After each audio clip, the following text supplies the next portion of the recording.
90 days 90 concept day 46. So what is a dormant company or inactive company?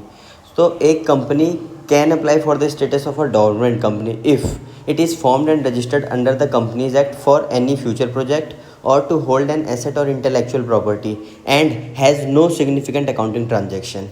So it is an inactive company. अब inactive company का meaning क्या होता है? It has not been carrying on any business और operation, और it has not made any significant accounting transactions during the last 2 financial years, and it has not filed financial statements and annual returns during those 2 years. तो उस company को dormant company का status मिल जाएगा. Dormant company बनाने के अपने ही बहुत सारे फ़ायदे हैं, जैसे कि आप कोई भी कंपनी इनकॉर्पोरेट कर सकते हो ताकि आप कोई एक ऐसी एसेट या फिर इंटेलेक्चुअल प्रॉपर्टी होल्ड करना चाहते हो या फिर किसी फ्यूचर प्रोजेक्ट के लिए जिसके लिए आपके पास अभी फंडिंग नहीं है, तो इनिशियली आप वो कंपनी इनकॉर्पोरेट करके उस कंपनी के नाम पे उस इंटेलेक्चुअल प्रॉपर्टी या फिर एसेट को होल्ड कर सकते हो. तो अब बात आती है what is a significant accounting transaction.